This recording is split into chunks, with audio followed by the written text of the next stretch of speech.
ஸ்ரீமதி ராமானுஜாய நமः. गीताशास्त्रमिदं पुण्यं यः पठेत् प्रयतः पुमान् विष्णोः पदमवाप्नोति भयशोकादिवर्जितः. நாள்தோறும் பகவத்கீதையில் நாம் இப்போது 11வது அத்தியாயத்தில் கடைசி சில ஸ்லோகங்களில் நம்ம இருக்கோம். இதில் பகவான் ரொம்ப உறுதியாக பக்தி சாஸ்திரத்தை பற்றி சொல்லி பக்தி உன்னால் மட்டுமே தன்னை அடைய முடியுன்றதை விளக்கிட்டு வராரு. இப்போ அந்த வரிசையில் நாம் பார்க்க போகிறது 53வது ஸ்லோகம்.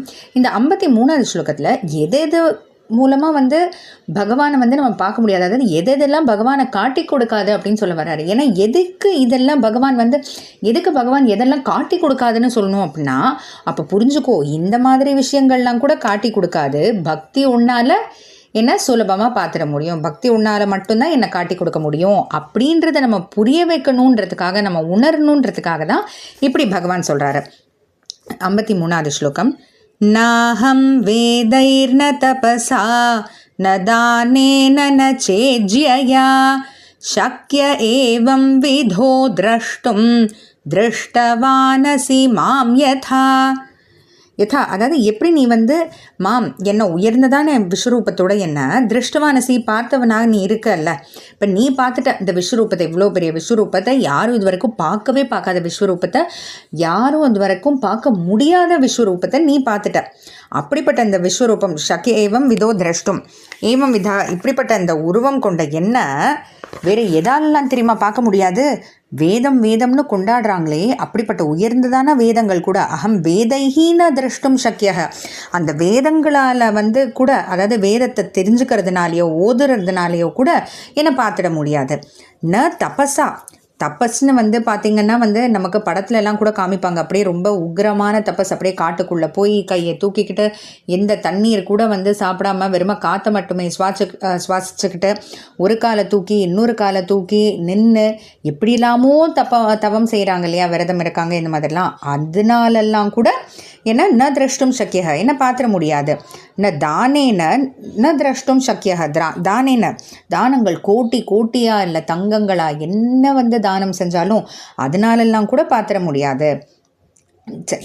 இஜ்ஜையான திரஷ்டும் சக்கிய, இஜ்ஜையா அப்படின்னா யாகங்கள் யஜ்ஞங்கள் அதெல்லாம் இருக்கு இல்லையா, அதனாலெல்லாம் கூட அதெல்லாம் செஞ்சு கூட என்ன கண்டிட முடியாது அப்படின்னு.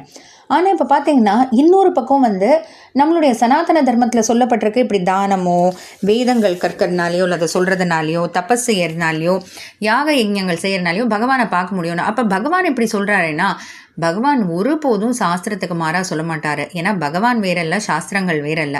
பகவான் என்ன சொல்ல வர்றாருனா, பக்தி இல்லாமல் இது எது செஞ்சுமே பிரயோஜனம் இல்லையே. அதனால் என்ன சொல்ல வர்றாருனா, நீ இதெல்லாம் கூட செஞ்சு கூட என்னை பார்த்துட முடியாது, ஆனால் எளிமையான அந்த பக்தி, ஆனால் உண்மையான அந்த பக்தி இருக்கணும். அந்த பக்தி மட்டும் இருந்துச்சுன்னா கண்டிப்பாக என்னை பார்த்துடலாம் அர்ஜுனா. அதனால தான் அது மட்டும் இல்லை, பகவானோட சங்கல்பமும் இருக்கணும் அது கண்டிப்பாக. ஏன்னா அப்படி நம்ம பக்தி வச்சுருந்தோன்னா பகவானோட சங்கல்பத்தால் கண்டிப்பாக நம்மளை பார்க்க வச்சிருவார், அதில் சந்தேகமே இல்லை. அதனால் பகவான் என்ன சொல்கிறாருன்னா, ஏன்னா அர்ஜுனனுக்கு புரிய வைக்கணும். ஏன்னா அவன் ரொம்ப ஏதோ ஒரு சாதாரணப்பட்ட விஷயம்னு நினச்சிடக்கூடாது இல்லையா, ஏதோ நம்ம கேட்டோம் பகவான் காமிச்சாரு சரி போதும்னு சொன்னேன் பகவான் அதை திரும்ப நிறுத்திட்டாரு அப்படின்னு நினச்சிடக்கூடாது இல்லையா. அதனால் பகவான் அர்ஜுனனுக்கு உணர வைக்கிறது மட்டும் இல்லை, நம்ம எல்லாருக்கும் கூட இது மூலமாக உணர வைக்கிறாரு. என்ன அப்படின்னா, பக்தின்றதை நம்ம ரொம்ப சாதாரணமாக எடை போட்டுறக்கூடாது. அந்த பக்தி உண்மையான தூய்மையான பக்திக்கு இவ்வளோ பெரிய சக்தி உண்டு. எது வேதங்களுக்கு கூட இல்லாதது, தபஸ்க்கு கூட இல்லாதது, தானத்துக்கு இல்லாதது, யாக யஜ்ஞங்களுக்கு கூட இல்லாத அந்த சக்தி பக்திக்கு இருக்குது. அப்படிப்பட்ட என்ன சக்தி அப்படின்னா, பகவானையே காட்டி கொடுக்கக்கூடிய சக்தி. அதனால் அதுதான் பகவான் திரும்ப இந்த ஸ்லோகத்திலையும் சொல்கிறாரு, பக்தி உன்னால் மட்டுமே பகவானை காண முடியும்னு. தொடர்ந்து என்ன சொல்கிறாருன்னு பார்க்கலாம். ஜெய் ஸ்ரீ கிருஷ்ணா.